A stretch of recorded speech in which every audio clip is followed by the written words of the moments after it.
Et salut à tous, c'est Clément, maraîcher du Nord, c'est parti pour la semaine 2. Bon, les semaines ici elles commencent toujours de la même manière, le lundi matin par l'abattage de la volaille. Donc ça forcément je vous le montrerai pas. Mais voilà, on abat toutes les volailles pour la semaine.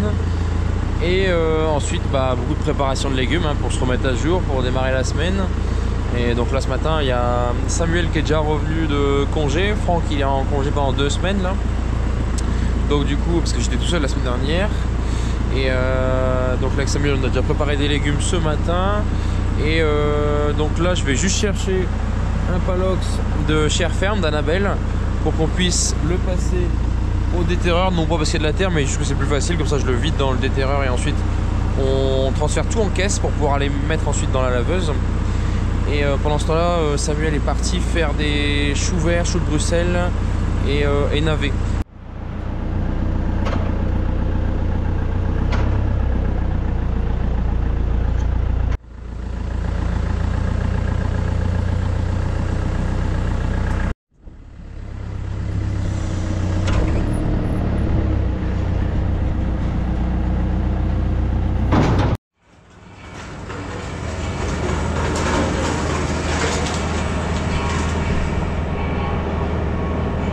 Ça c'est le vent. Aujourd'hui je crois qu'on est à 80 km/h là. Et il nous annonce jusqu'à 100 ce midi. Bon du coup là j'ai mis en route le déterreur, enfin le tapis. Hop. Je retourne le palox.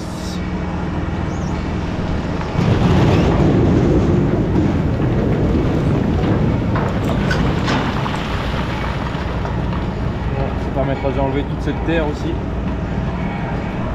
C'est-à-dire qu'on va le faire passer par ce circuit là, plus simple, pour remettre ici en caisse.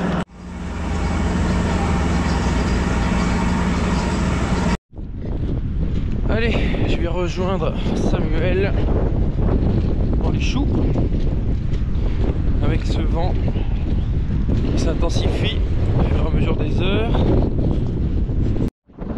Bon, je suppose qu'on va pas entendre grand chose avec le vent, donc je vais me contenter de faire quelques images.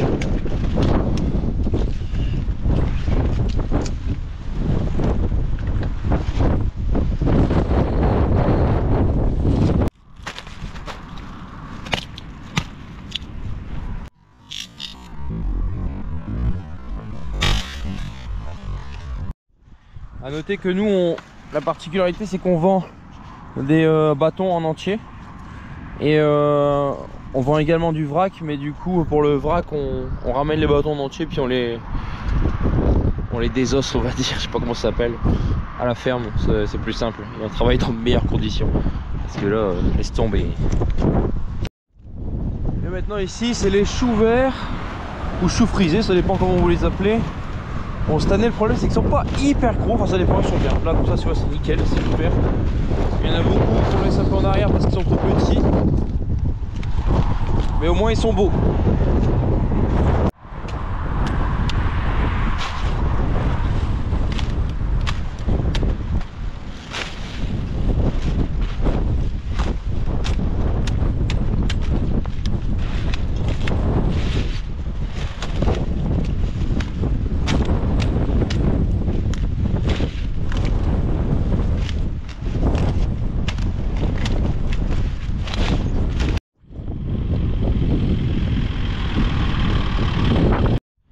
Bon allez, petite pause parce que maintenant c'est galette des rois. Et vous avez vu comment on est corporate maintenant. Hop, la classe. En vrai il y a du vent mais il fait chaud hein. Ouais. Puis avec les doudounes là.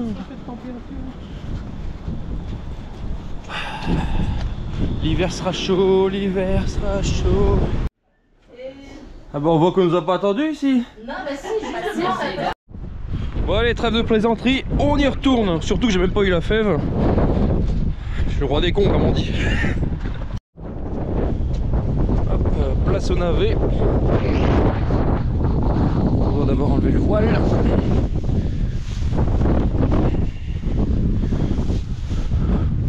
Voile qui permet d'éviter le gel. Et surtout, début de saison, enfin après les semis, la mouche.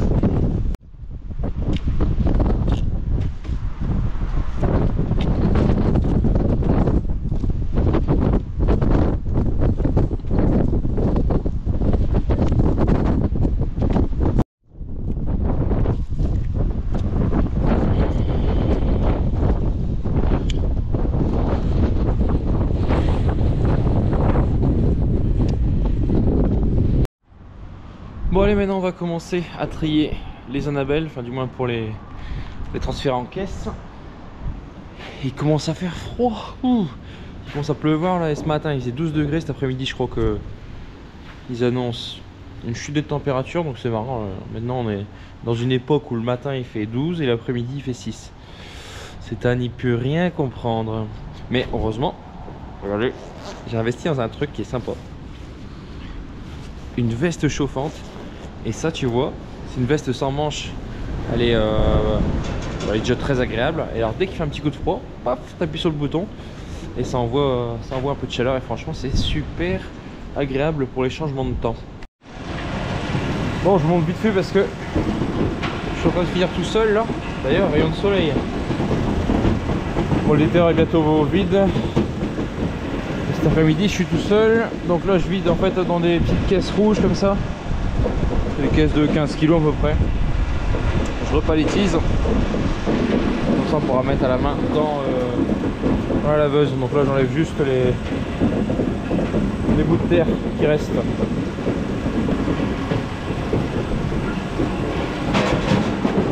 Voilà, je les mets là la terre parce que normalement idéalement on met quelqu'un là et qui envoie la terre sur le tapis.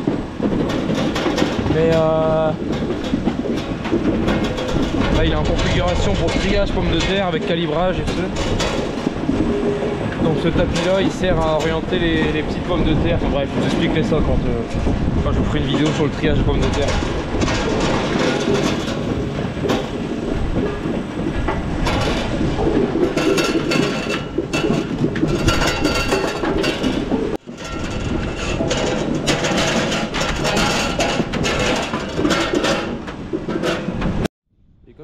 Bah, ce qui est chiant, c'est que je dois l'arrêter tout le temps. Voilà, c'est terminé pour les Annabelle. Donc maintenant je vais changer le palox, je vais mettre une autre variété, les Nazca. Et d'ailleurs j'ai dû tout vider, que ce soit le tapis principal, le déterrage.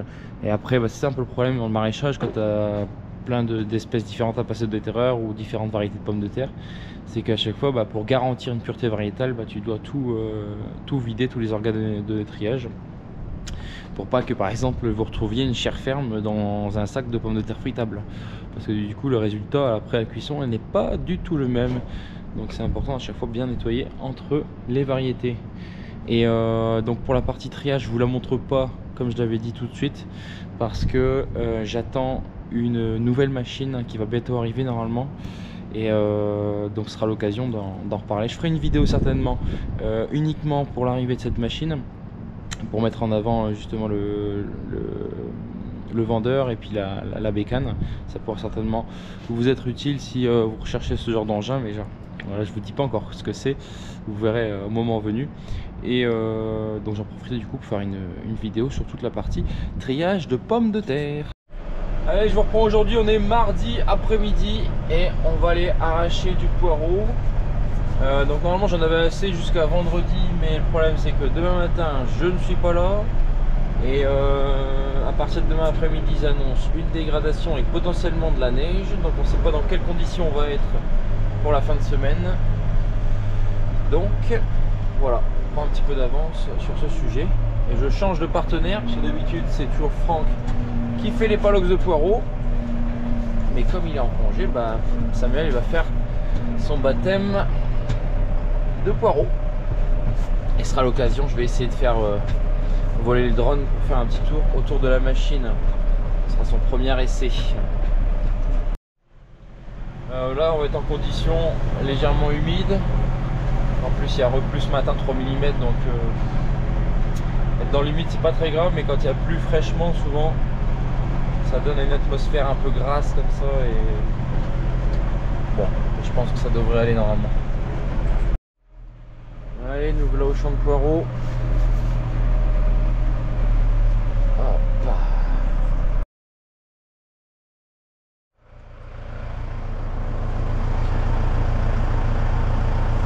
Allez.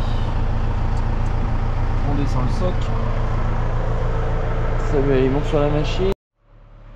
Allez, on est reparti.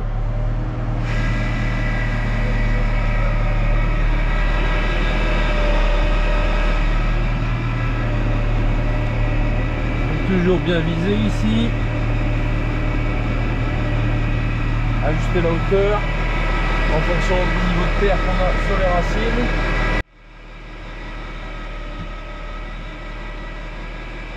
Ça va, ça sort pas trop mal, pas trop sale.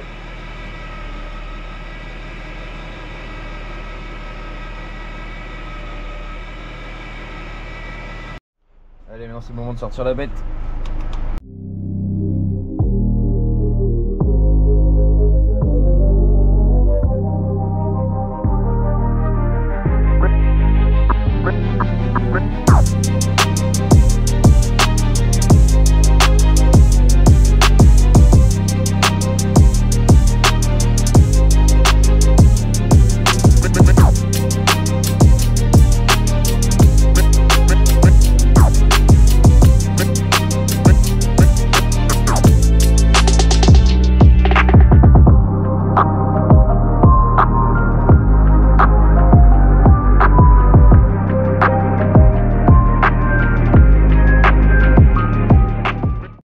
Bon, j'ai acheté un drone normalement qui me permet d'avoir un suivi automatique, donc qui suit un point d'intérêt de façon automatique, ce qui me permet de continuer à travailler et conduire le tracteur. Surtout que moi je suis pas équipé de GPS, donc ce sera bien utile. Et puis surtout parce qu'on n'est pas payé à quoi piloter des drones. Hein. Le seul truc, c'est que je me suis pas vraiment renseigné sur ce que je pouvais faire. Alors moi je suis pas le genre de gars qui regarde les notices avant d'utiliser. Moi c'est essai grandeur nature direct et je me fais la main. Donc je vous avoue que j'ai pas encore tout bien compris, mais on essaiera de s'améliorer avec le temps et l'expérience. Et voilà, c'est fini.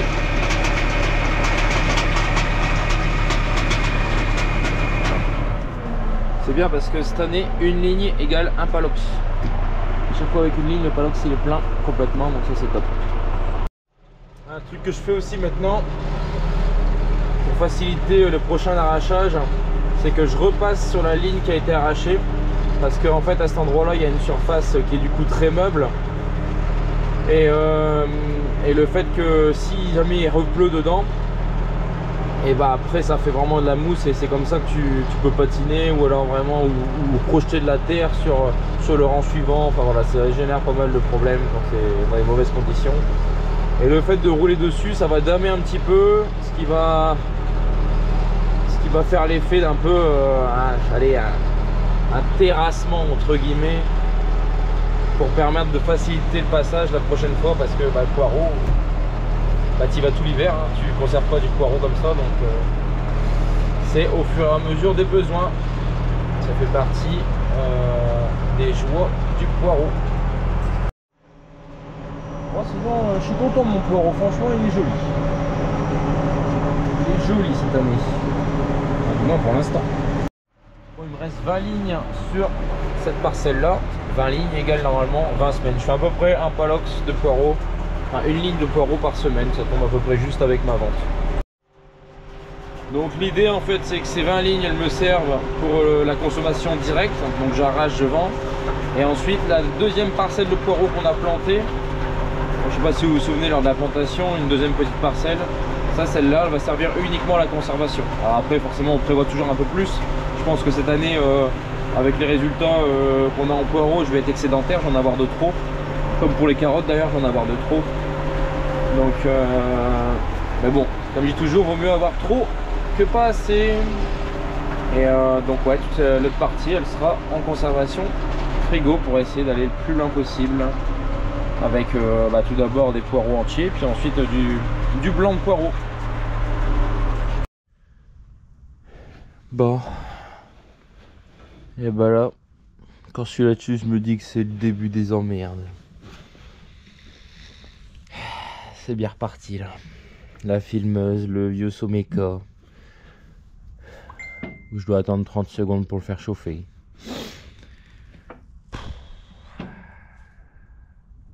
On essaye. Ah bah non, fail.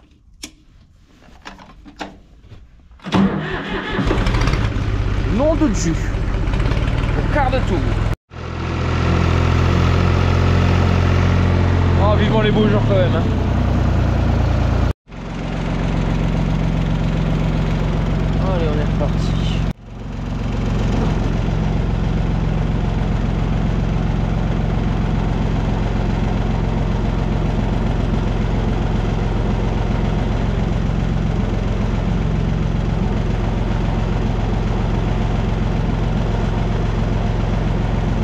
Incroyable, ça va du premier coup quasiment.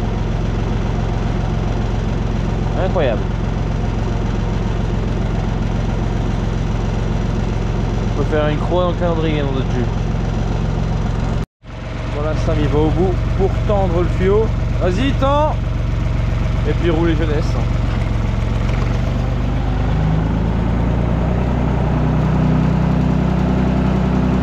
Bah non, ça aurait été trop beau. Allez, on dirait qu'on est reparti. Il y a des petits plis qui se font, mais la tension se fait par derrière après, donc ça va. En fait, vraiment, pour que ça marche nickel, il y a beaucoup de petits réglages à faire. Il y a moyen de faire du bon boulot. Il faut prendre le temps de régler. Quand ça va à peu près, bah voilà, on se satisfait vite. Allez, une de faite pour les framboises, maintenant on fait celle-là pour les pommes de terre. Celle-là c'est encore plus chiant parce que du coup j'ai mis 2 lignes de goutte à goutte. Bon voilà, terminé pour ces bâches. On en aura bavé comme rarement avec cette de filmeuse. Mais bon, c'est fait. Il va vraiment falloir que je sais pas, que j'apprenne, mais vraiment ça fait quand même maintenant 3 ans. Et cette filmeuse, elle me... Franchement, c'est l'horreur. C'est une horreur à régler, une vraie horreur. En fonction des différents plastiques, en fonction des différentes buts, si c'était sur billon ou à plat, moi, laisse tomber. L'horreur. Bon, allez, terminé pour aujourd'hui. La suite au prochain épisode. Bon, on est le jeudi, fin d'après-midi déjà. Je vous ai pas pris depuis parce que hier matin j'étais pas là. Hier après-midi je suis revenu, j'ai fait que des légumes. Ce matin j'ai fait que des légumes parce que je suis tout seul. Et là on vient de passer le palox de poireaux. Pareil, je vous ai pas montré parce qu'on était que deux, donc c'était hyper long.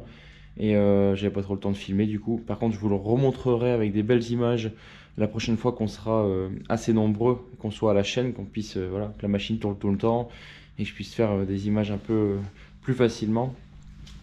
Et donc voilà. On a fini notre palette, tout en botte de 1 kg et quelques-uns en botte de 3 kg aussi. Voilà. Et là, donc on a eu de la neige hier soir, donc comme j'en avais parlé avant d'arracher le poireau, donc c'est bien qu'on l'ait fait. Surtout que je suis à court de poireaux un peu plus tôt que prévu. Donc c'est pour ça qu'on a transformé ça à 2, qu'on n'a pas pu attendre. Donc il a neigé, mais bon, voilà, ça a bien fondu. Et c'est tout du brun partout, c'est de la boue. La neige pour ça c'est vraiment horrible. Et par contre il nous annonce quand même quelques bonnes petites gelées là pour la fin de semaine, enfin déjà un petit peu demain et surtout samedi. Alors je sais pas si ça va se confirmer, mais toujours est-il que, alors pour les carottes je vais rien faire pour l'instant. Je suis en train de me tâter, on verra au dernier moment. Après s'il y a un petit peu de neige dessus qui reste, parce qu'en plaine la neige a plutôt tendance à rester, quoique je suis en train de voir que sur le blé ça a bien disparu, donc certainement que sur les carottes aussi malheureusement. Et mais bon, comme c'est de l'esquimau, normalement c'est vendu pour moins 10. Ils annoncent peut-être jusqu'à moins 5, moins 6 max, et de façon non prolongée, donc j'espère que ça va passer. Mais en tout cas on va sortir là mon père est en train de sortir des filets, filets anti-insectes de mouches, mais ça a un effet quand même anti-gel, et que je vais passer pas sur les carottes mais sur les choux-fleurs d'hiver. Donc vous allez dire c'est pas des filets thermiques, mais l'avantage du filet c'est qu'en fait ça peut givrer, ça givre en fait dessus. On voit sur les navets le matin quand il y a gelé, c'est tout couvert de glace, et ça fait déjà une petite protection qui permet d'éviter d'aller de remonter de quelques degrés, mais suffisamment pour pas qu'ils soient endommagés. Parce que normalement les choux-fleurs d'hiver, tant qu'ils sont pas paumés, normalement moins 5 c'est pas trop problématique. Mais on a vu l'année dernière que ça a quand même fait un peu de dégâts, on a eu des moins 8. Donc par sécurité là je vais quand même poser un petit filet, ça prend pas beaucoup de temps, surtout je vais pas l'arrimer parce que c'est des filets assez lourds, et puis qu'en période de gel il n'y a pas de vent, il n'y a vraiment pas de vent annoncé. Donc on va faire ça. Allez, trêve d'explication, c'est parti. Alors voilà le palox avec le filet, je sais pas quelle taille il fait. Mais généralement c'est des multiples 60 mètres. Et là le champ de chou-fleur.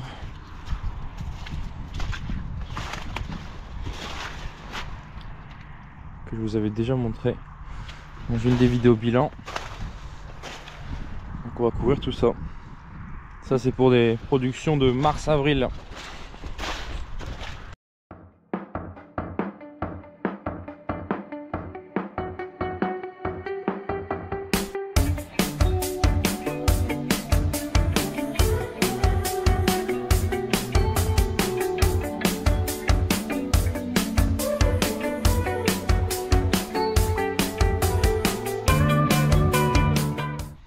Bon, du coup il m'en faudra un deuxième. On va aller récupérer un des navets parce qu'il y a une partie qui est finie en navet, donc on pourra récupérer le filet. Et puis on va essayer de faire ça avant qu'il fasse noir.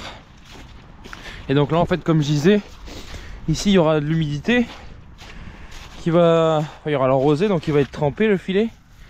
Et quand ça va geler, ça va tout se glacer. Ça va faire une petite barrière, un gel un peu plus, parce que la glace c'est 0 degré. Et ce qui est en dessous, voilà, tant que c'est pas très prolongé, ça fait le taf quoi. Et voilà, la majorité est couverte. Donc maintenant on viendra voir demain matin quand ça aura glacé dessus pour illustrer mes propos. Bon, moi j'ai encore des légumes à préparer. Finalement je fais que ça, pas forcément quand je suis tout seul. Et puis on se retrouve demain. Normalement on va essayer de faire les plantations parce que j'ai toujours pas commencé.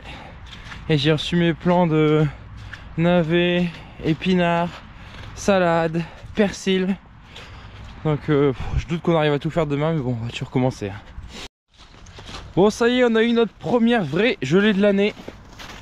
Bon, la mare est légèrement glacée. On va aller voir ce que ça fait avec notre fameux filet. Alors on voit qu'il y a un léger givre qui s'est formé sur le filet.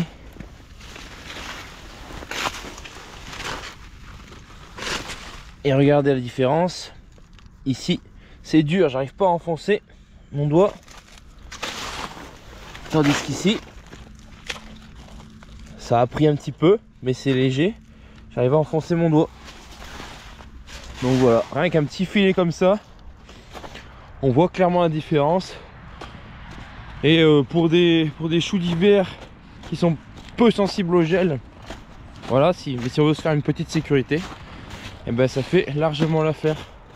Et je vais regarder sur l'autre filet parce que celui-là il était rangé sec, mais celui-là il était trempé comme il était dehors, donc certainement qu'il a plus givré et l'effet peut-être meilleur. Bah non, c'est kiff kiff. Et on voit ça a blanchi comme ça veut dire que ça fait une petite couverture naturelle. Donc c'est voilà, impeccable. Bon là ici sur le secteur on est descendu à moins 2,8, donc ça reste une petite gelée. Par rapport à dès qu'on descend dans les terres, on est allé, je pense, jusqu'à, j'ai regardé sur les stations ce matin, on est allé jusqu'à moins 4,5 peut-être. Donc on voit qu'on a l'effet littoral. D'ailleurs je regardais sur les stations plus proches de Dunkerque, là ils ont difficilement passé les moins 1, moins 1,5. Bon allez, je continue les préparations de légumes. Là on est à 2 avec Samuel ce matin, mais on a du mal à avancer sur le reste. J'espère que cet après-midi on pourra aller à fond dans les plantations. Et certainement qu'on va travailler demain matin, ce samedi, pour essayer de finir de planter. Allez, les préparations de légumes ça se termine, mais on retourne au champ à refaire des choux de Bruxelles et des choux verts. Et vous avez vu ce magnifique soleil là, ça c'est vraiment le genre de journée d'hiver que je surkiffe. Du froid, mais pas de vent surtout, et du soleil. Limite, franchement on est vraiment super bien. Donc ça c'est super. Et en plus ils nous annoncent normalement une belle accalmie sur peut-être 15 jours là, peut-être jusqu'à début février. Moi on voit des conditions assez anticycloniques avec normalement un redout la semaine prochaine. Et surtout pas de pluie, parce que là j'en ai ras la casquette. On est dans le brun, donc voilà, si on peut avoir un peu de sec, ce serait vraiment super. Regarde moi c'est cette luminosité, moi je surkiffe. Et alors quand on a un petit manteau neigeux là, malheureusement bon il a déjà fondu, mais quand c'est tout blanc, qui a fait ces conditions là, c'est vraiment super. Tu croirais, c'est un peu l'effet montagne quoi. C'est vraiment très agréable. Et à propos des prévisions météo aussi, si vous voulez un conseil, arrêtez de regarder météo ciel à plus que 3 jours. Cette météo c'est une météo pour exciter les gens. Je crois que c'est un modèle météo qui est fait pour ça. Donc aujourd'hui il y a un truc qui est très bien fait pour ceux qui ont scène crop. c'est pour les agriculteurs forcément. Mais Sencrop a un modèle en fait qui utilise tous les modèles et qui les combine pour donner des prévisions.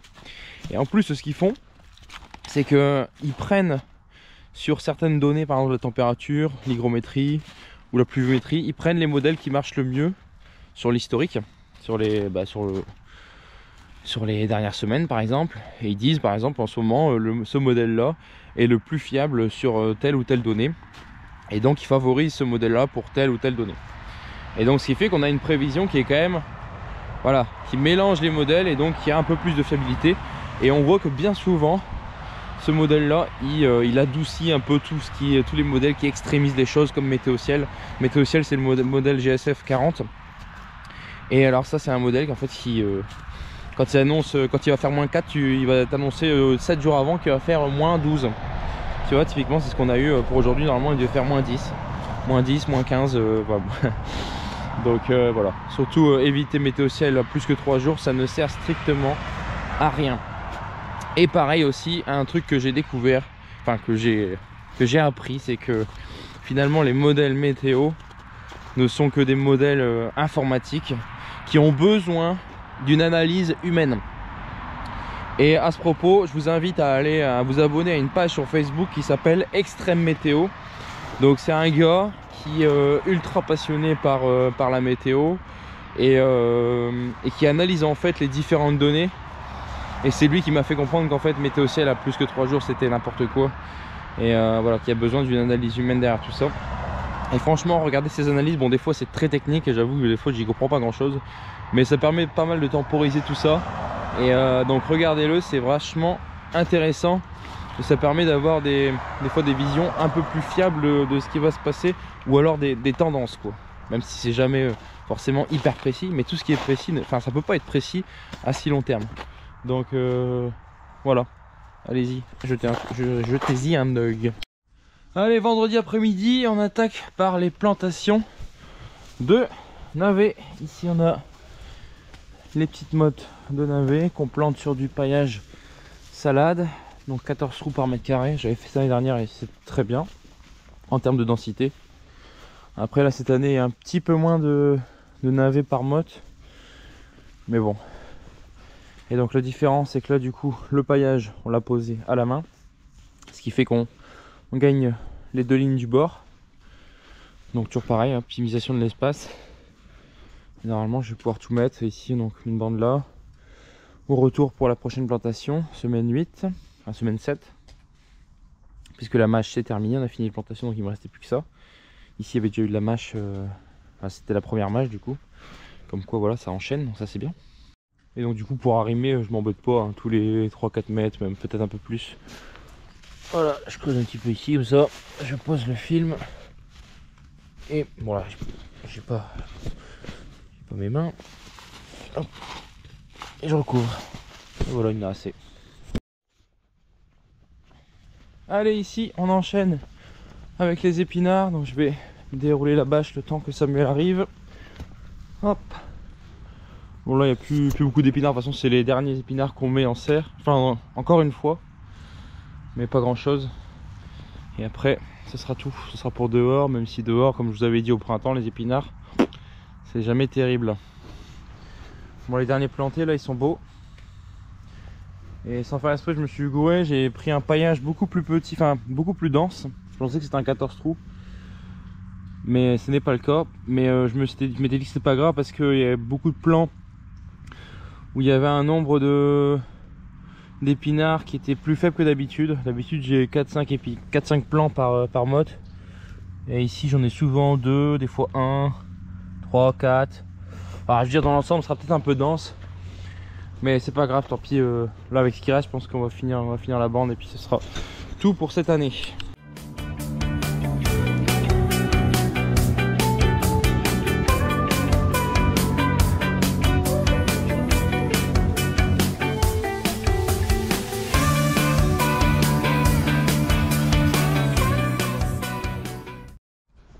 Bon, ici je vais ramener mes plants de salade.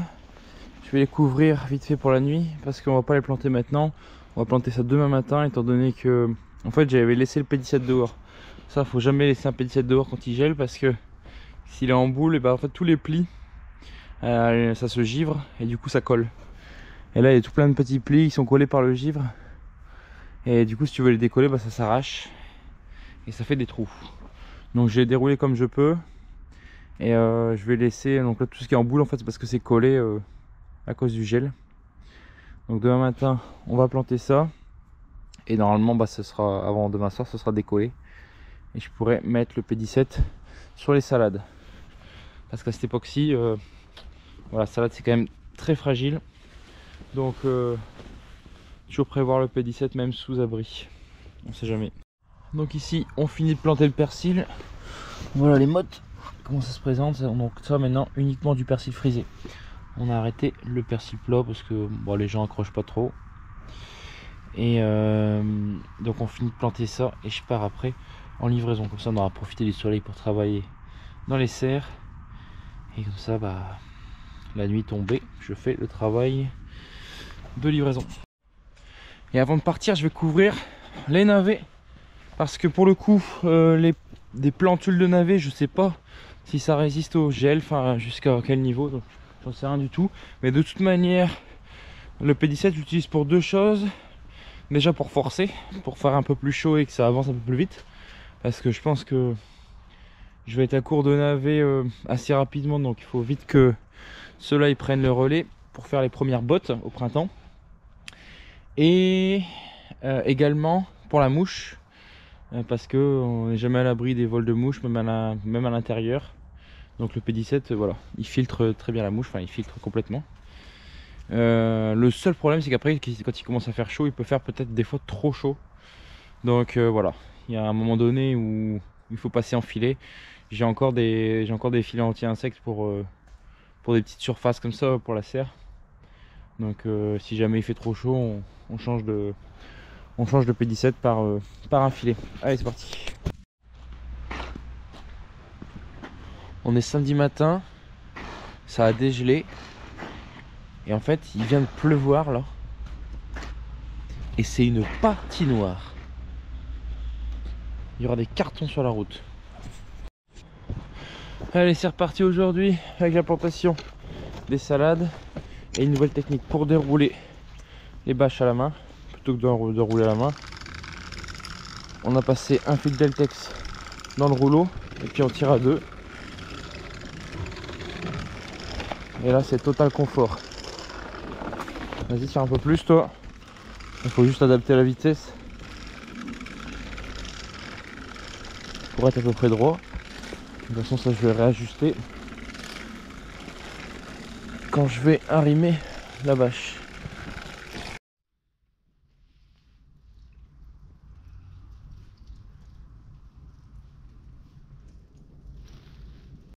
Bon là pendant que Samuel est en train de planter les salades, avant de dérouler une deuxième bâche avec lui, on va s'occuper ici des pommes de terre parce que j'avais mis un paillage plein, parce que j'avais pas les densités que je voulais. Et on va le perforer avec ça. Donc c'est un truc à gaz en fait, où bah, vous verrez comment ça fonctionne. Et du coup je vais le perforer en fonction de ce que je veux. En sachant qu'ici je vais faire simple, avec les marquages, je sais qu'il y a des marquages à tous les 50 cm. Donc je vais en mettre, je vais mettre tous les 25. Donc je multiplie par 2 et sur 3 lignes. Ce qui va faire que je vais mettre un peu plus de 700 plants là sur toute la ligne. On sera à peu près sur les 100 000 plants hectares quoi. Alors je me suis jamais servi de ce bazar. J'imagine qu'il faut ouvrir le gaz.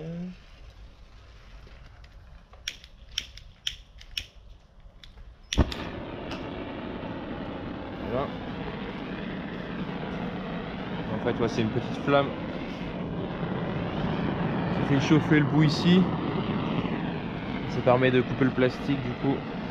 On va attendre que ça chauffe un petit peu. Par contre, je sais pas du tout quelle quantité de gaz il faut mettre.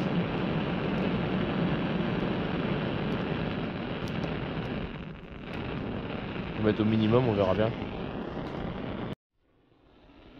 Bon, j'ai mis en route.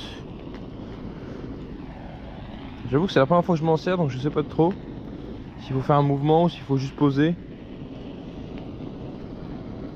Parce qu'il faut attendre que tout le plastique il soit éliminé.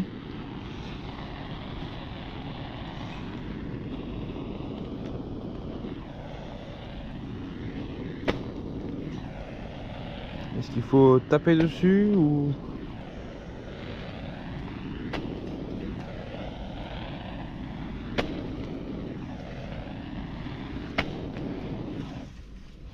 Merde. Bon, moi je trouve que c'est pas révolutionnaire cette affaire, donc on va essayer une autre technique. Comme pour les fraises l'année dernière, avec un gros couteau incurvé. Essayer de planter, mettre le plant. Et ça se trouve en plus j'aurai un moins gros trou que ça.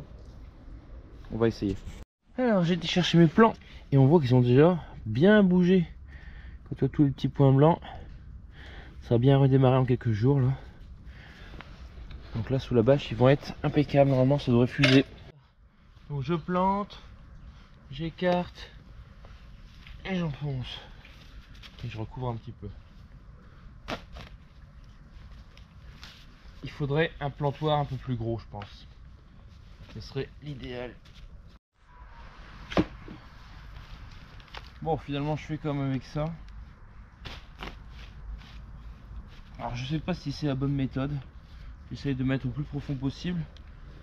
Ensuite je rappuie un peu le plant et je recouvre de terre. Ça j'ai quand même une bonne profondeur de plantation. Parce que sinon si ça pousse à la surface et que ça fait tout des vertes même si à la bâche, je sais pas. J'avoue que c'est la première fois que je fais ça donc je sais pas dire si c'est vraiment la meilleure solution. On essaye. Hop, je rappuie et je recouvre. Tac, tac. J'appuie et je recouvre. Bon voilà, on en a terminé ici avec les plantations de patates, enfin du moins pour cette bande là. Donc il restera plus que ça à faire, tout est planté. Il restera encore 3-4 bandes comme ça de pommes de terre à planter, mais le principal c'est d'avoir fait la première, celle qu'on va récolter en premier. Et les autres du coup elles vont suivre, mais c'est moins pressant. Donc là j'y mets le P17 pour forcer encore un peu plus, même si là du coup ça craint pas le gel, mais pour dire que ça accélère. J'ai mis le P17 sur les salades et on en aura fini pour cette semaine. Donc là il me restera plus qu'à arroser tout ça, donc avec les pommes de terre qui sont en goutte à goutte, mais de toute façon le sol est assez humide pour le germer, il n'y a aucun problème. Et pour les autres plantations du coup c'est tout en aspersion, même les salades. Je crois que j'en avais parlé, mais du coup salade cette année je vais essayer sans aspersion, enfin en aspersion pardon, sans goutte à goutte, ce qui a facilité largement la mise en place. Et mais du coup pour l'arrosage je vais attendre la semaine prochaine parce que on a mis le système hors gel, tout est purgé en fait, pour éviter que ça prenne en masse si jamais il y a du gel qui rentre à l'intérieur des serres. Et donc dernière gelée apparemment peut-être lundi, et donc après on pourra remettre en eau tout ça et je pourrai faire mes arrosages. Voilà. Et nous en sommes à la conclusion de cette vidéo. Merci beaucoup d'avoir regardé jusqu'au bout. Je pense qu'on aura encore fait une belle semaine. Pourtant on est que début janvier, donc qu'est-ce que ça va être au printemps-été. Mais bon, c'est pas grave, hein, tant que la passion est là. Et puis après c'est vrai qu'on est en sous-effectif aussi, donc je compense pas mal, notamment sur les préparations de légumes et tout ça. Donc voilà, c'est des semaines très chargées, malgré que les jours sont un peu courts et puis que la gamme est un peu plus petite qu'au printemps-été. Et voilà, c'est comme ça. Du coup, pour la semaine prochaine, semaine 3, je vous dis déjà, il y aura une nouveauté, puisque nouveau projet. Donc je vous dis pas ce que c'est, mais ce sera la mise en place du coup la semaine prochaine. Enfin, on va commencer à mettre en place ce nouveau projet là, vous verrez tout. Donc ça fera l'objet de cette nouvelle vidéo. Donc merci encore, surtout continuez à aimer les vidéos, continuez à les commenter. Dites-moi si le format vous voit comme ça. Et de toute façon après bon, je pense que ça ne changera pas parce que je suis parti comme ça. Et puis surtout si vous n'êtes pas abonné et que vous regardez la vidéo, allez-y, c'est juste un petit clic et pour moi c'est important. Alors voilà, donc je vous dis à la semaine prochaine, merci beaucoup, à nos stockés.